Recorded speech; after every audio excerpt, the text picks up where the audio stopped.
Welcome to the Diffusion Lab video. This video is designed to guide you through the setup and the proper procedure to conduct these activities.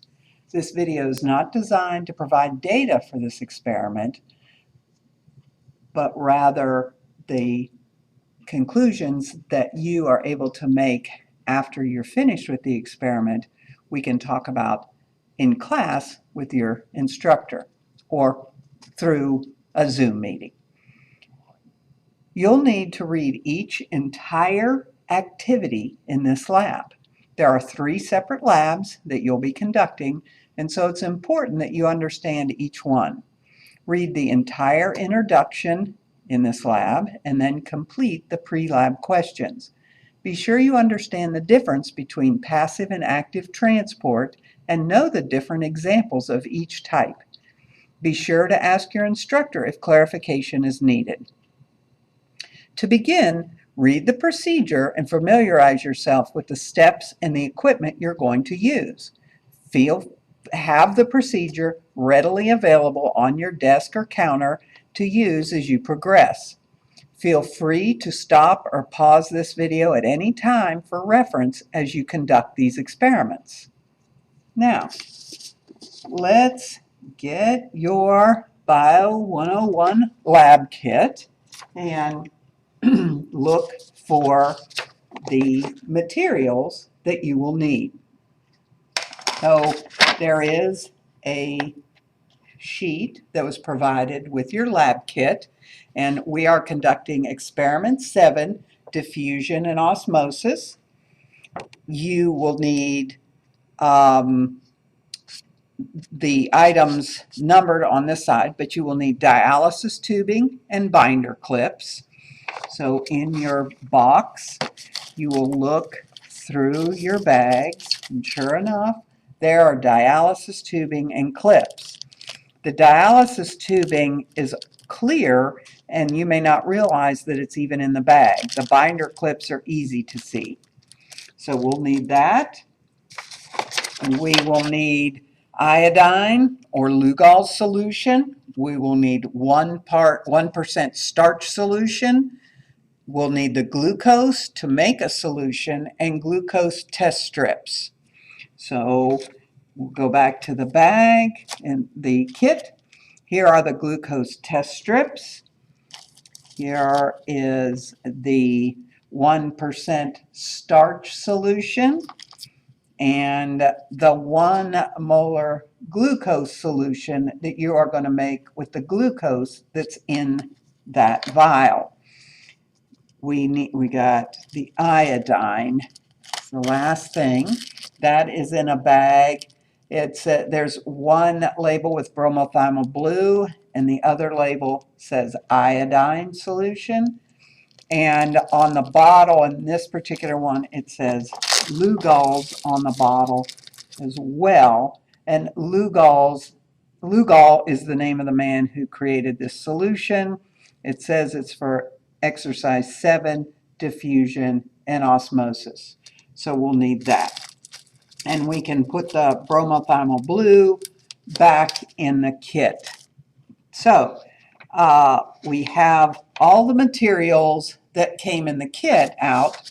Now you need to flip your paper over and find out if there's any supplies that you need to provide. And if you look down on your list, there is exercise 7, diffusion and osmosis. You would need to provide beetroot slices, and you just simply buy a can of beets, bleach, table salt, and medium potato. So we're not going to use the beet in this demo. I have got some gel that I am going to use in place of the beets. So let's look at the procedure. And of course, the procedure is written such that when you're reading through, you see the prime limitation to cell size is the limitation imposed by diffusion. We have talked about cells up to this point, surface area to volume ratios.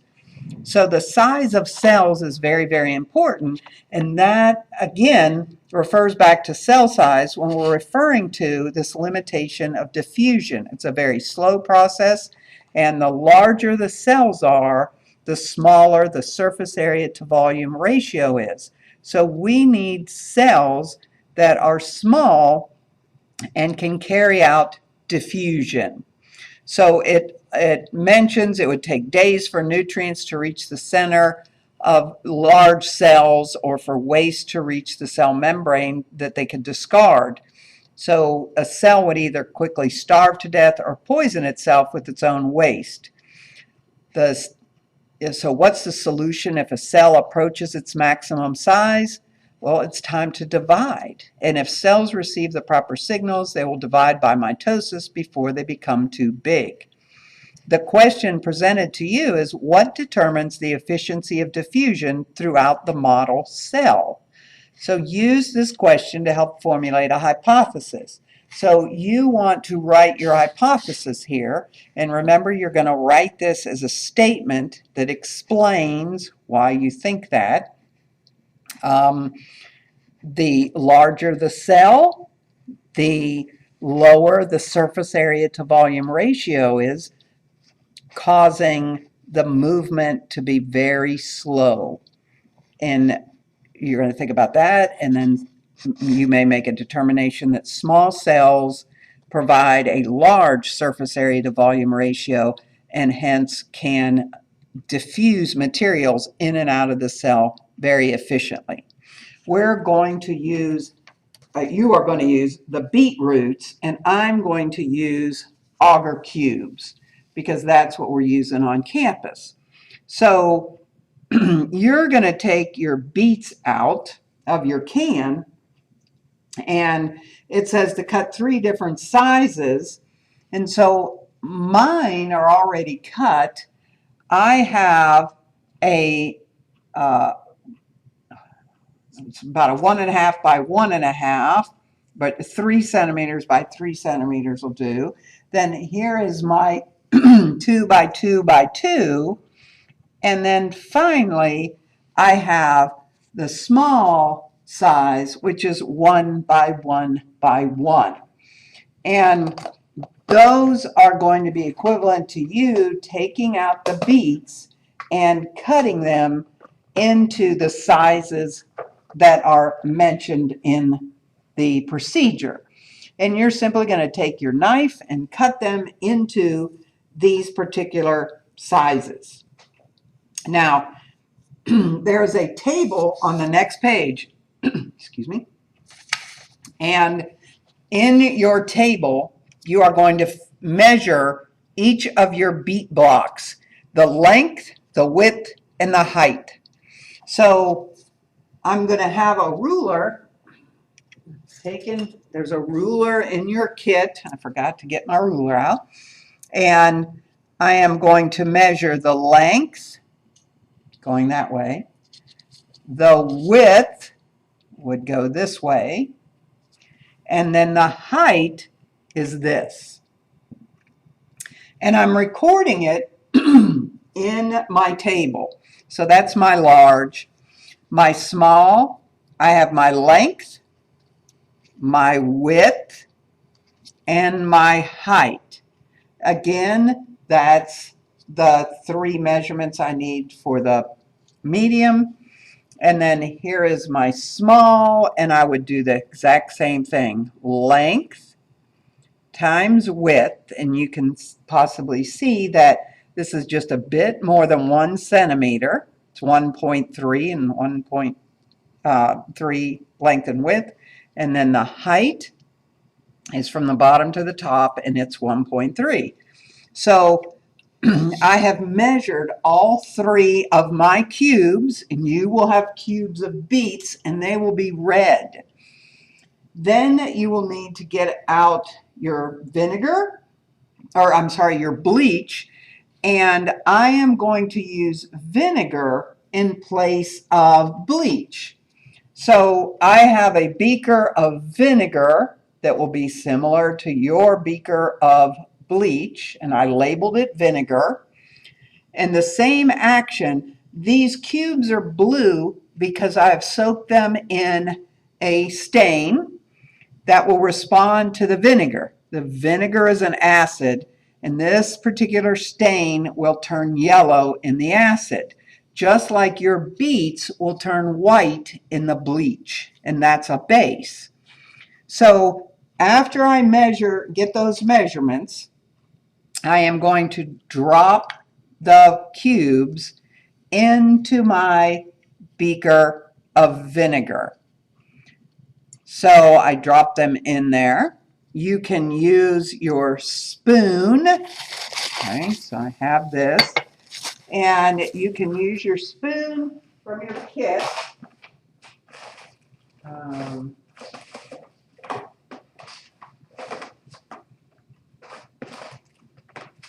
I don't see the spoon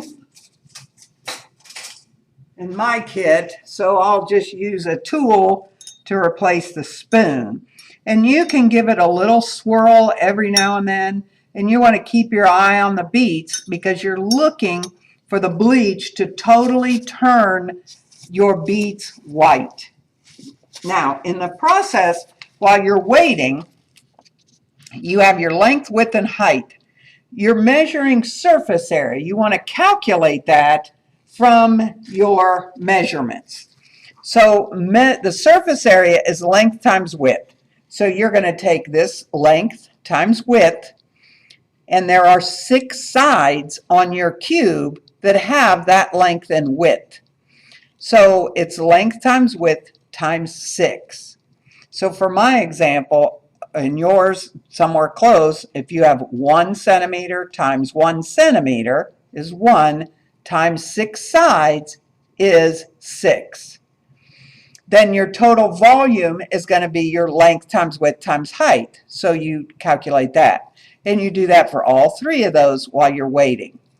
Then after soaking, you're going to measure again the length and width and height of the diffusion of the beets. They should all be white, and you'll calculate that. Then down here, this table is for after the soaking to calculate the rate of diffusion. So we'll set that aside for now, and that's the first exercise that you've completed. And we'll move on to exercise 2 while we wait on that. And as I said, I'm going to take my little spoon and I'm stirring, I'll give it a little swirl just so I keep things moving. I'm going to hold this up to the camera and you can see the yellow edge forming, and that is the vinegar diffusing into my cubes. So you can see that it goes in every side of the cube. And then here is the baby. There's the little tiny one. And the same exact thing is happening. So we'll keep our eye on that and start activity 2. So this one is going to involve potato plugs. So you will have a potato that you are going to need. And one of the most important things to realize is this has living cells before it was plugged, planted and then removed. But this is from a plant, and these were living cells, just like your living cells. There is a very important aspect of living cells that you need to understand, and that is that eukaryotic organisms have an internal environment of 1% solutes. All these cells have 1% solutes in them. And so this is a good exercise to demonstrate tonicity. So what you're going to do is you have your 3 test tubes, right? You've got your 3 test tubes here.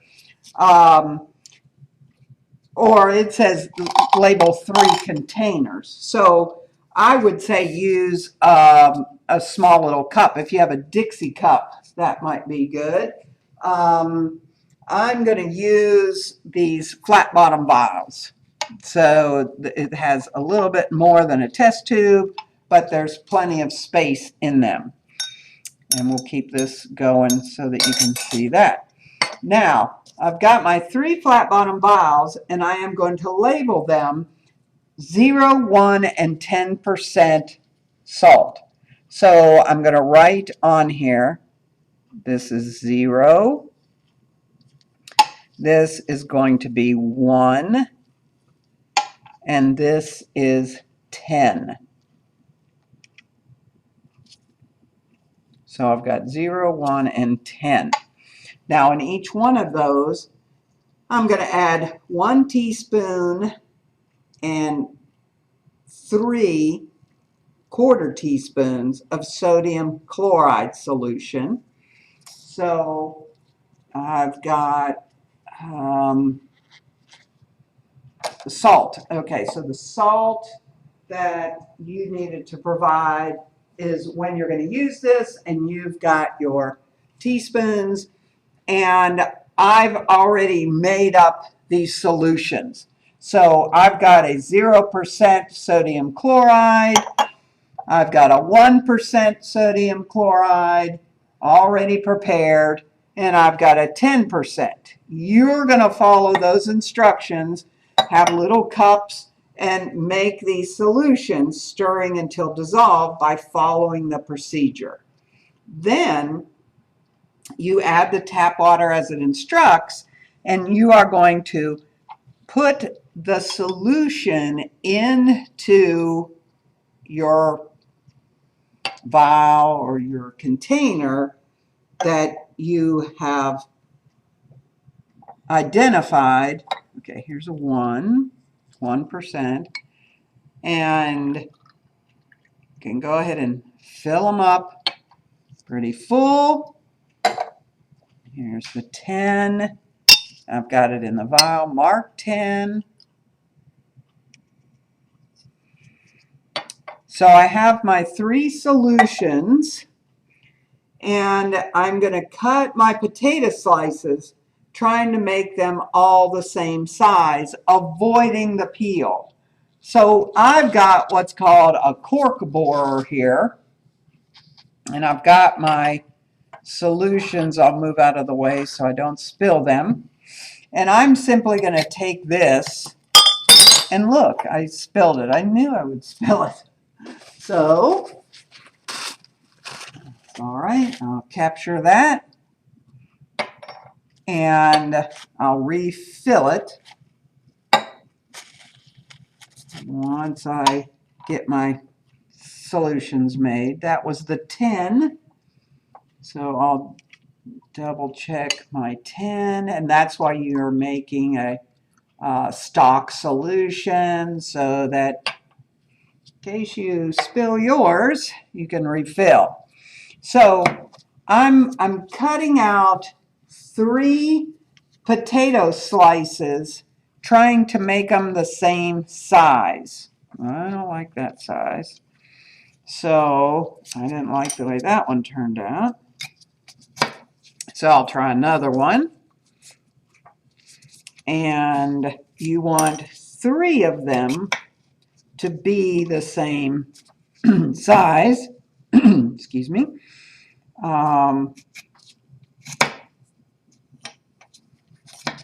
And they may not be exactly the same. It's pretty hard to do. Get them to be the same size. So here are my 3 potato pieces, and you can see they're pretty close to the same size. They don't look the same when I'm holding in my hand. The only piece of potato peels on the edges, and that's okay.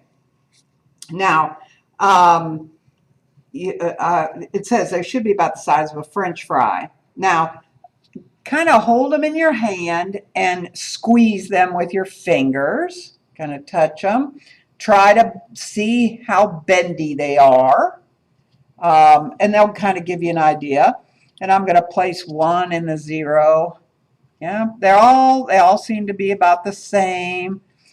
and they all just came out of the same potato, so they should be the same bendability. And I have placed them all three in each one of my prepared vials of solution. Now, record your observations in table 7.4, and it says the first column, condition displayed by the potato plug at the beginning. Now, do you feel like it was plasmolized? Was there turgor? Was it flaccid? And to me, it just felt there was some flexibility, not a whole lot, and it wasn't real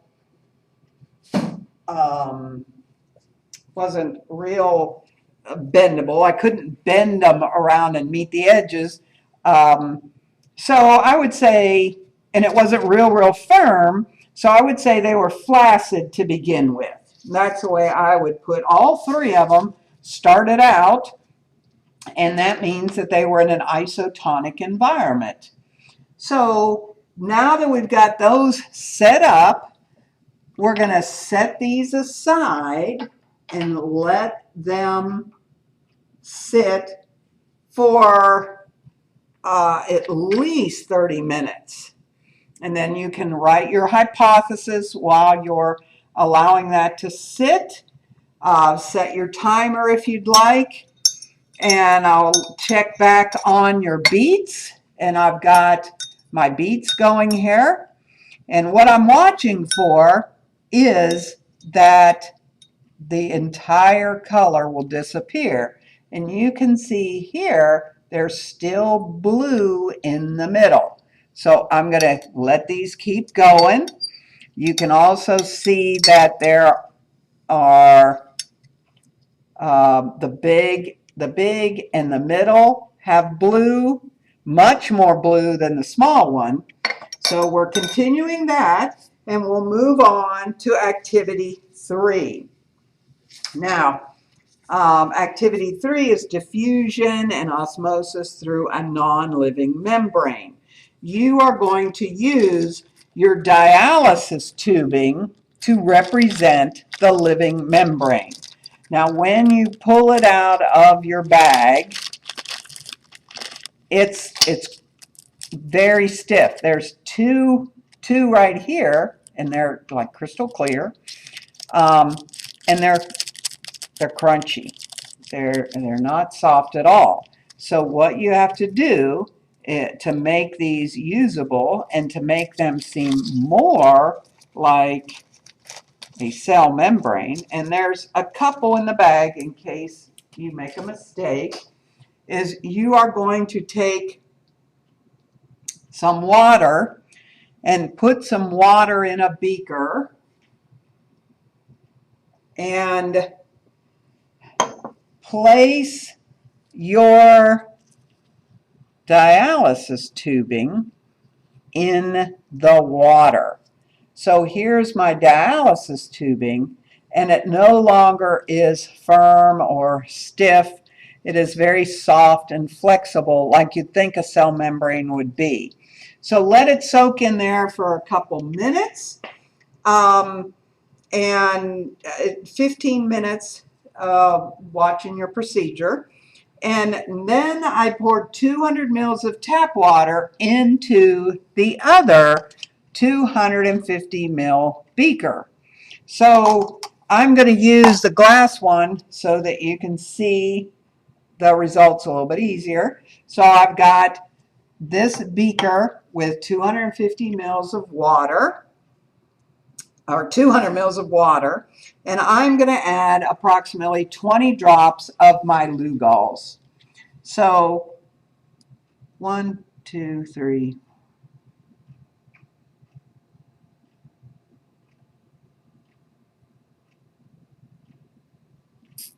Okay, and if you hit 21, it's okay. If you had 19, it's okay. It's not quantitative. You just need to get some in there to color the water.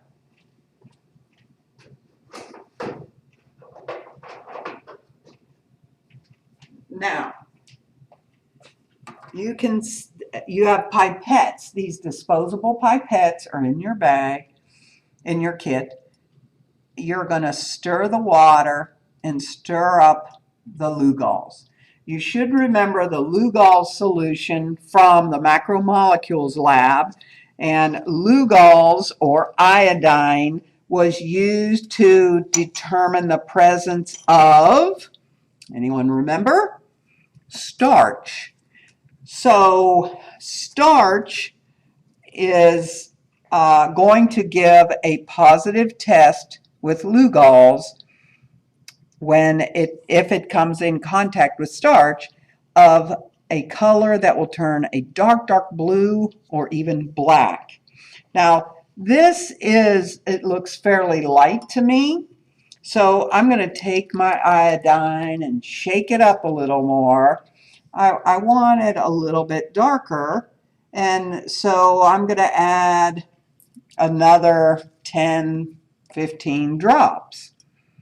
And I'm stirring it up, and indeed it's a little bit more of the yellow golden color I'd like. It's not quantitative. You are trying to obtain this color because it's a colorimetric procedure. Now, once you have the Lugol's in there, record that initial color right there on the sheet. There is a place to record it right here, and you should write a nice golden yellow. So that means that there is no starch in this cup because it didn't turn blue-black. It is a nice golden color, so there is no starch present, and that's the only thing Lugol's tests for is starch. So as long as it stays that nice amber golden color, we're in good shape. So I know there's no starch present. Now, you're going to take 2 mils of this solution and put it in a beaker. But you're going to, or from the beaker, and place it in one of the test tubes, and I'm going to label it. So here's one of my test tubes. I am going to label it a B for before. So I put a B for before anything else happening. I am going to squeeze the bulb and bring it up to the 1 mil mark. Pipette that into my test tube. I'm going to squeeze and pull up another milliliter because I need 2 mils. And I now have 2 mils of the solution in the beaker before anything else happens in that beaker. And I'll put that back in my beaker to hold. I'm going to need another test tube that's going to be my control. So I am going to label it with a C for control. And I am going to put 2 mils of distilled water in it, or tap water. Sorry, you don't need distilled. And so you simply get 2 mils of water, and it's in the control. I've got 2 mils of my before. And then the third one is going to be for the purpose of after. So I'm going to label it with an A for after. You can label yours however you want. 1, 2, 3, perfectly fine. Now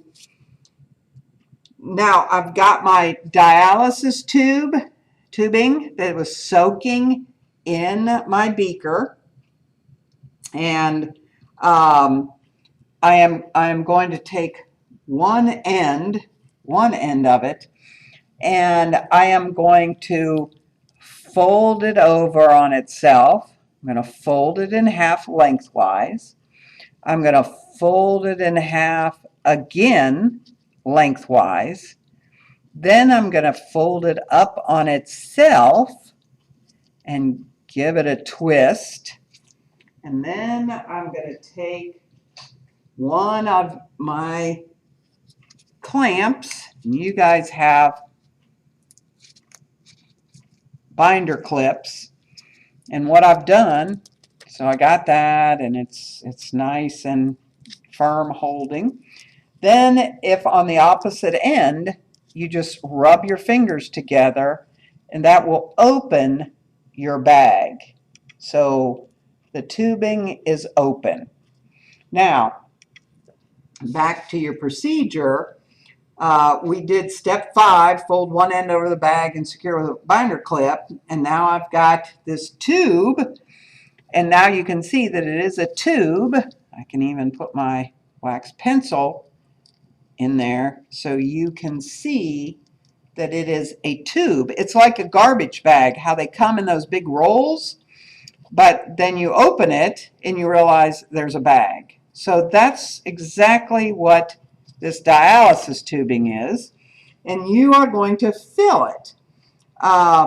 So the tube labeled glucose, you're going to add water up to the 10 ml line in the tube.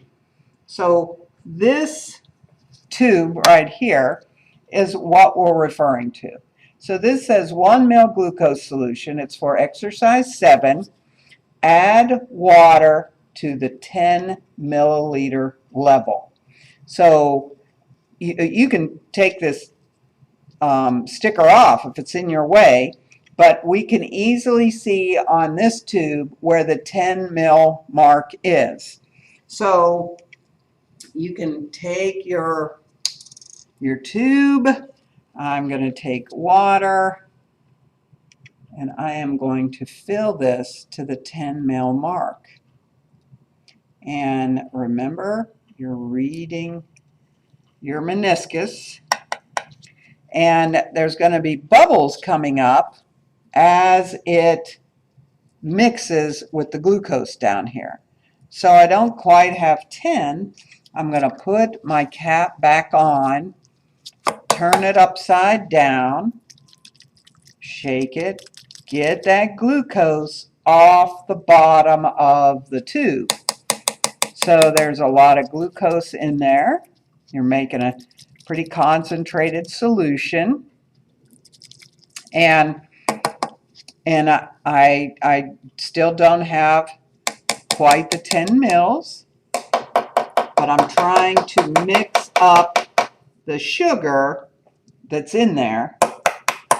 And you hear me tapping, and you've got to get that loosened up out of the base of the tube, right?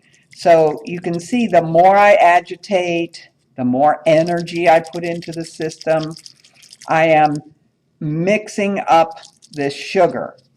And then once I start mixing, I realize, yep, now my water level's all the way down to 9.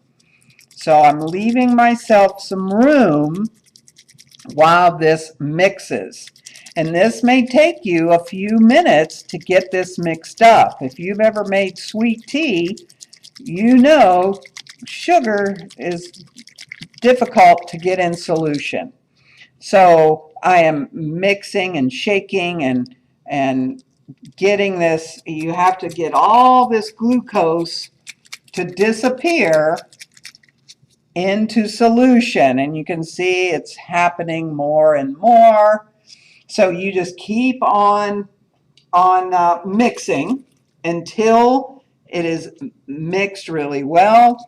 Now I'm even really a little bit less than 9, so I can add a bit more water to this. I can use one of my pipettes that I haven't used.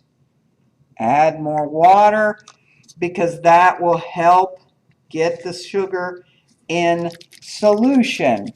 And I'm going to keep on shaking and mixing until it is in solution. If you rush this and do not have the proper concentration of sugar, then you will not have the best results, if not erroneous results, because you did not use the proper concentration. So once you get that mixed up, you pour the entire 10 mils of the solution into the dialysis pouch, this guy. So I'm going to use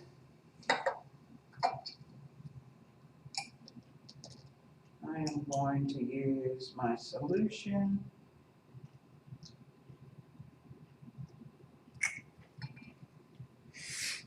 And I am going to use my pipette because I have a tendency, as you just witnessed, of me being quite sloppy and spilling. So I take my pipette. I want to make sure I still had the 10 mils, and the pointed conical tube won't stand upright. So I am squirting the 10 mils into my pouch. I want to be sure I get all 10 mils, and I believe I've got that. So there is my glucose solution in my pouch. Then I'm going to do the same thing with my starch. So I have my starch solution that's already made for me.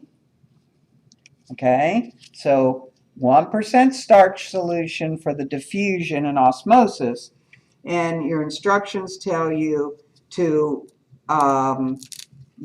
measure 4 mils of the 1% starch solution. Now you have a graduated cylinder in your kit that looks like this, and if you look closely you can see that the top measurement there is a 10 mil graduated cylinder, and it's tough to see the increments on this one because it's white, but your starch solution is 4 mils. And so you can pour it into your graduated cylinder, 4 mils. Then I'm going to take my pipette, because I didn't get any less clumsy. So I'm not pouring any of it. I'm just going to use my pipette, and I'm squeezing it. This guy is a little big. So I am going to carefully, oh so carefully, open this tube up a little bit more.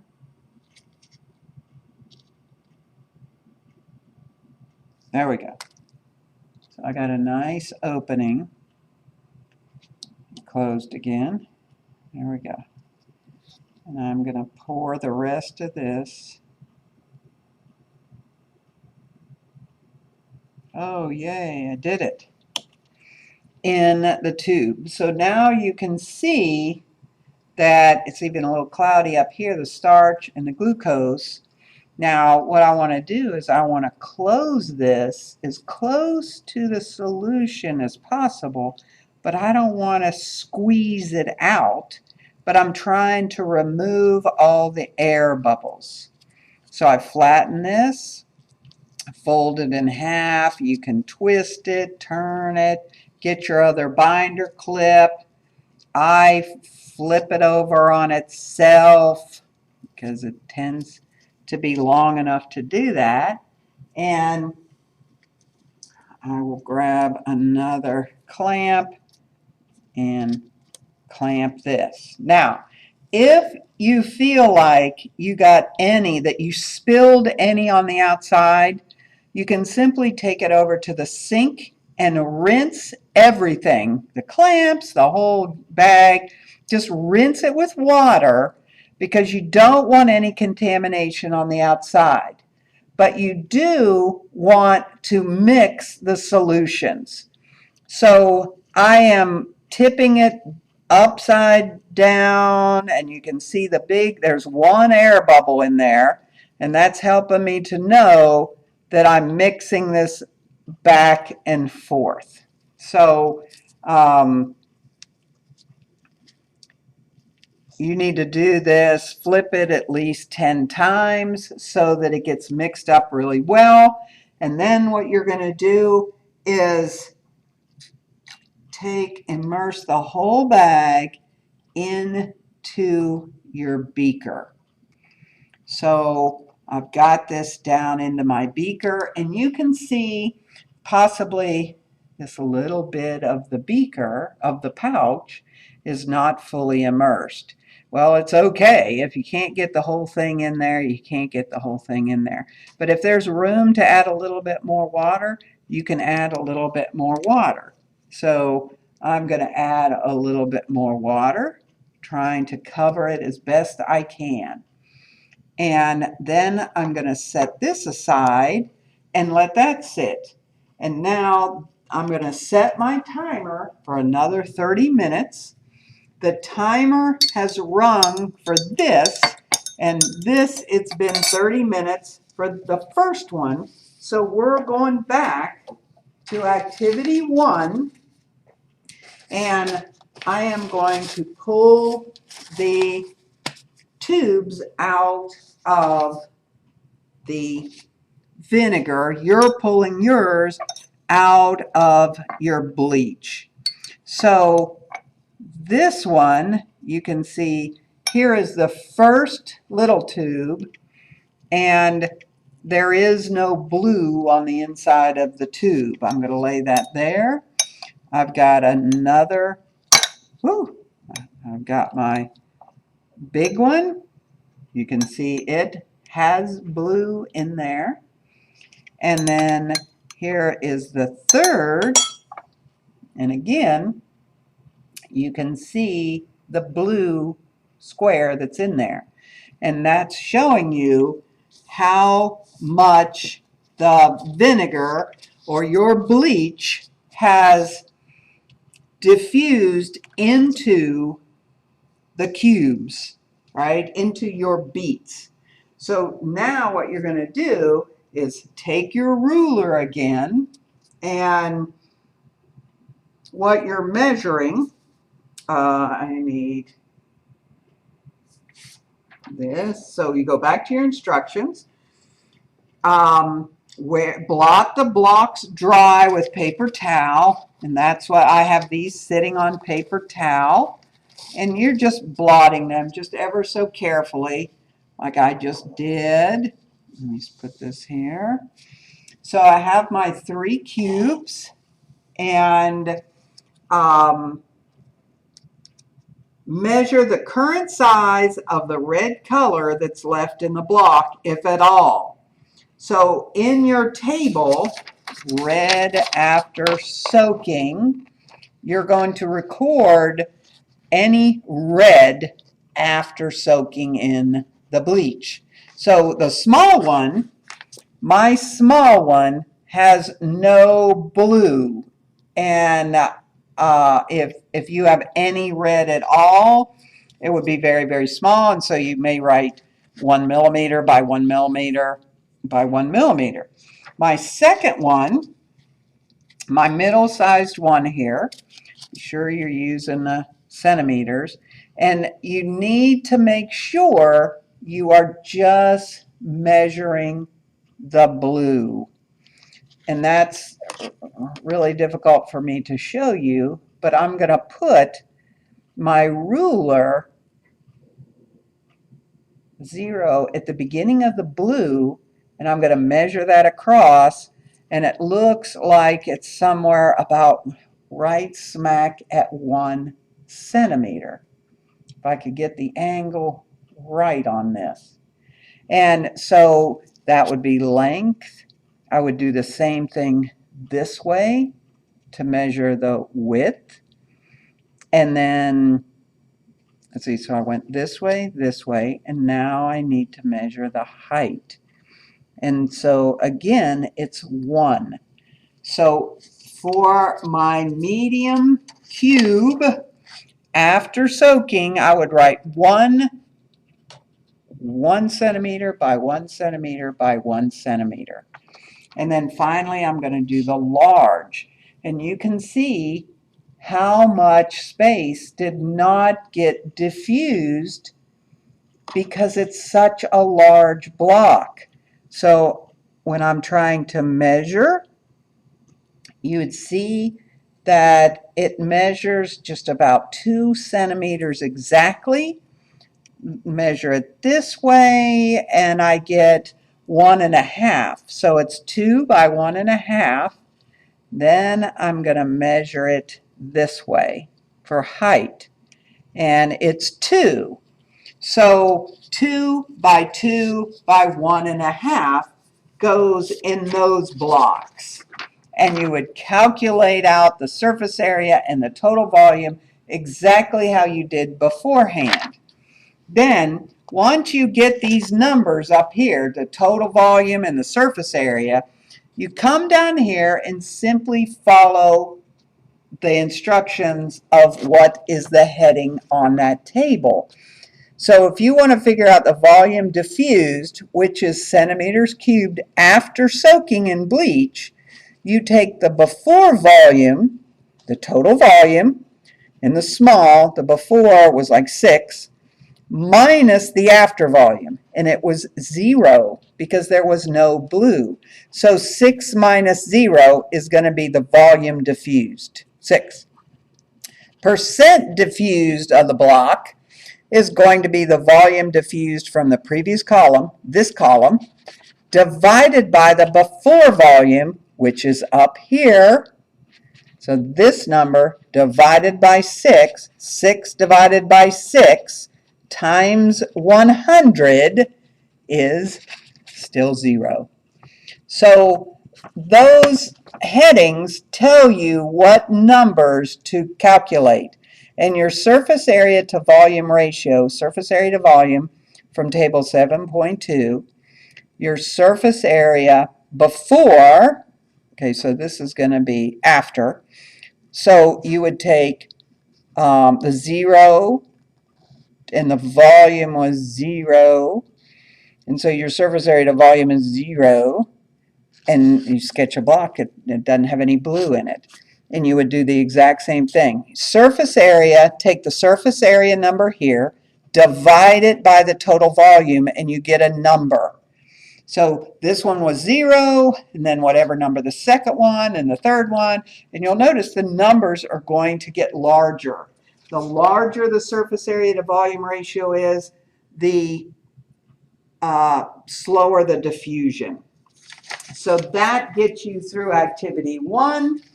Activity 2 is my potatoes. And so my potatoes are in my solutions. Your beets, I'm going to put back in their beaker, get them out of the way. Your beets you should be able to throw away in the trash can, and the bleach will go down the sink, just like bleach in the wash machine. Then I'm going to draw my attention here to my potatoes. So in my potatoes, I've got my solutions. So go back to my instructions. I'm going to wait 30 minutes. After 30 minutes, I'm going to make observations. And let's see, where's this? All right. Remove the potato strips from the solutions and gently pat dry. So the easiest way to do this is I'm going to pour out my solution into the spare beaker and leave it in the vial for right now. And now this one pour it out, leave it in the vial. There's number 1. And then 10. I'm just simply pouring the solution into the beaker. All right, so now I can set that out of the way. Now I'm going to do each one individually. So here's 0. Okay, 0. You want to ask yourself if the potato is a living cell and the internal environment is a 1%, and if the solution on the outside of the cell was 0%, what do you expect from this potato in these cells? Do you expect the water to move in, move out, or do a net movement of 1 in, 1 out? So you can squeeze it like you did to start with, then try to bend or twist it. And you're going to make your observations based on that. And that was your 0. So you've got that. Here's the 1. And you're making your observations about this one. And then finally, I've got the one that was in the 10. And you're making your observations with that. Now, you're going to put all of these right here. You've got your beets right here, and you can put your ID, your school ID, and take a picture right there of everything for those 2 solutions, those 2 exercises, because you're going to need that to insert it into your document for this lab.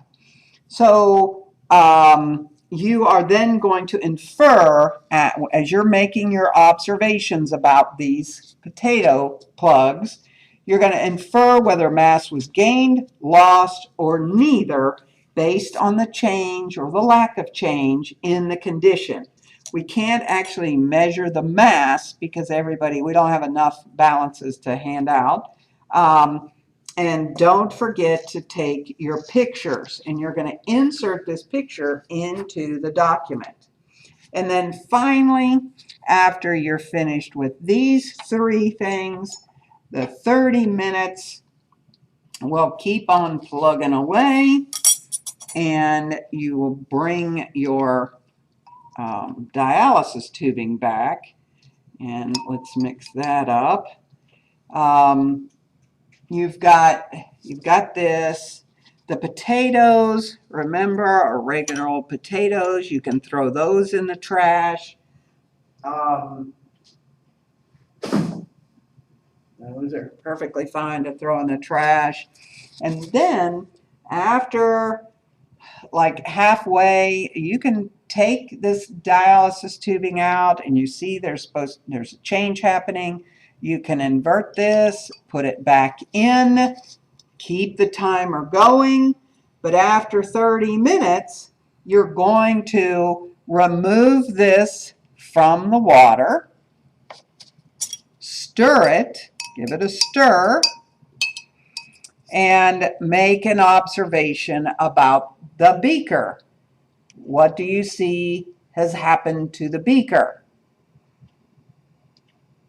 Started out gold, it's gold, so ask yourself if there's a change.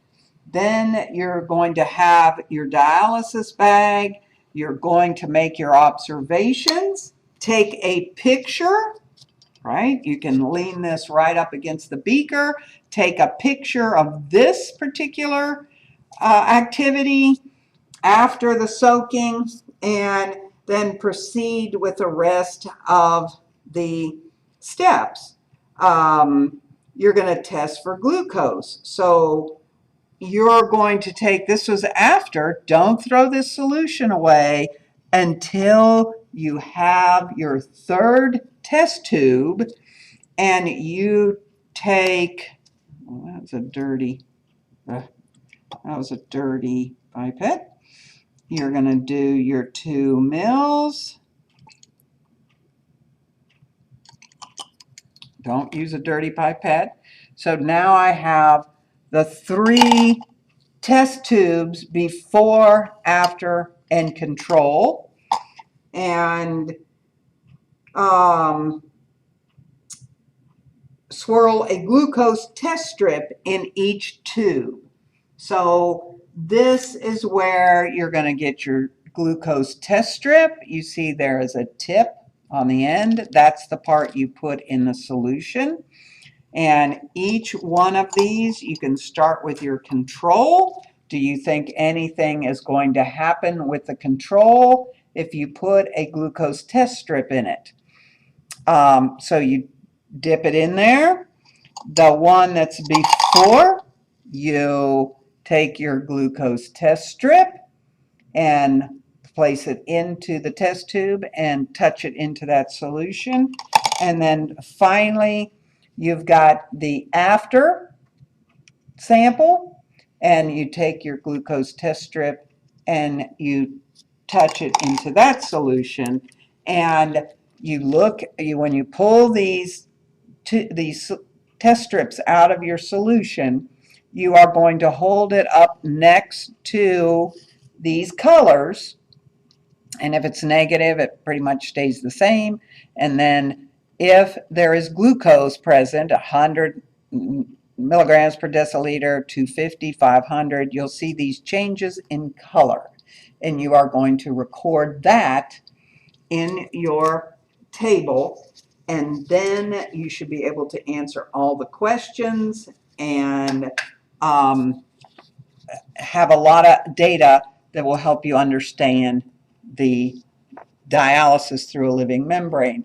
Here is the table, your original contents, what was in each, what was the original color, what was your final color, and what was the color after the Benedict's test, which you don't do in the dialysis bag. You know there was glucose in the dialysis bag, but the color after the Benedict's test, which is really the glucose test strip.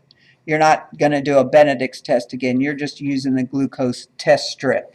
So I hope that helps get you through your 3 wet lab activities. The 4th activity is the plasmolysis of plant cells, and that is simply reading this and answering and labeling that image, and then doing your post-lab questions.